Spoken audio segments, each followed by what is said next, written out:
A total of 17 IFA presidential debates have taken place nationwide. Between 150 and 250 members turned out to hear each candidate's views on a range of issues: beef imports, climate change, farm incomes.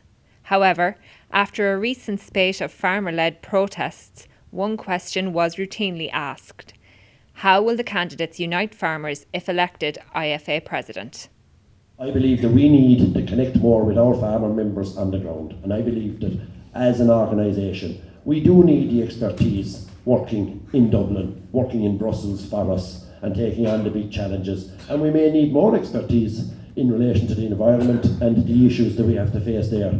But as an organisation we need our voluntary officers and our staff members connected with our farmers on the ground, and I believe we need to be out there meeting them a lot more, where our farmers will be able to understand the message that we have. What I want to do is improve the livelihood of beef farmers, and I think by giving representation to two chairs on the main board of the association, I think that's an improvement. Maybe I'm wrong, and look, if people don't want that, that's fine too, but I would be amazed if anybody in a sector was getting 50% more representation and didn't want it. You have to start at home. You've always got to start with your own organisation, your own family and your own team. How do you unite them? You keep them together, your team working together, committees working together, sound policy, the experts from all our within IFA, the experts for every category is within the individual committees. So you support, if there's a sound policy comes from either the grain, the livestock, the sheep, whatever committee, you support that. National Council is the governing body, not a board. National Council supports the committee, and then we drive it on as a family and as a team together.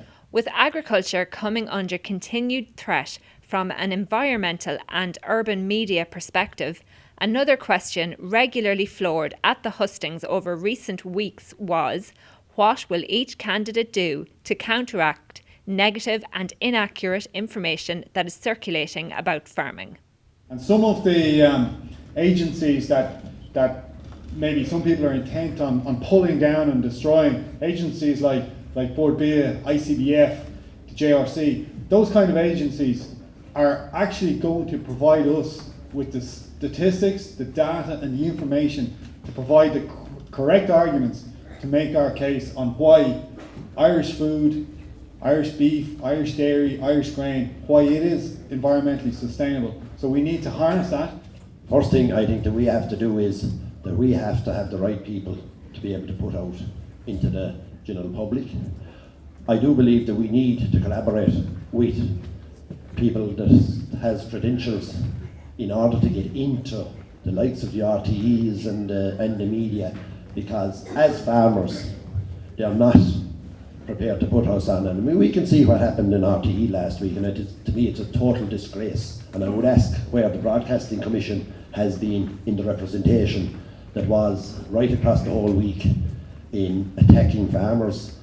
We need to convince our government that we need an environmental scheme that will pay to keep the cow out there and keep the sheep out there, rather than what we're hearing. So earlier on this year you had the John Fitzgeralds of the world saying get rid of half the suckler herd and we solved the problem. Now for me, taking a few cows out of Ireland and we're going to save the climate in the world, when you have massive industry in Asia and you still have massive oil producing countries pumping emissions straight up into the sky, and compare that with a couple of suckler cows in either the west of Ireland or anywhere in Ireland, it just doesn't add up for me.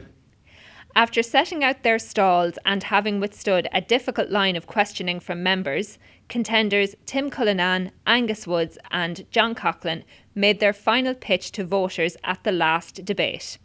And the 16th IFA president will be deemed elected on Tuesday, December 17th. We do need change.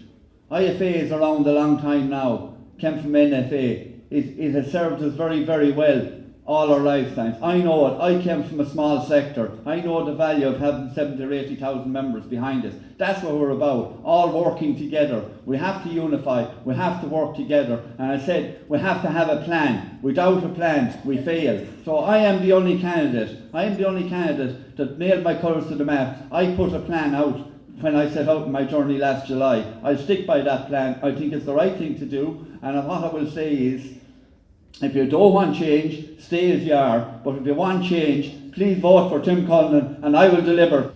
I'm a suckler and sheep farmer. I feel the pain. I know the pain that's happening at farm level when it comes to income. I'm young, I'm energetic, I'm driven, but I'm a team player. I've been brought up in teams. I believe IFA is a team and we need to pull together on this one. I have huge experience. I chair 5 different committees in Brussels. Huge array of contacts built up out there, and they will be key in the future. Every major issue and every major big ticket item we have to deal with will be resolved around the table somewhere, and we need experience out there. IFA needs a leader who will stand with its members, who will provide actions and solutions. I have the passion, I have the commitment, the experience and the knowledge of all types of farming to be that leader. I have the ability to bring people with me, and I have, as I have done as Munster Chairman. I see that as an organisation we have to look forward, and we have to look forward together. I am a farmer-focused negotiator. I will be singular in my mission to deliver a viable income to farm families, an income that allows the next generation to farm with confidence.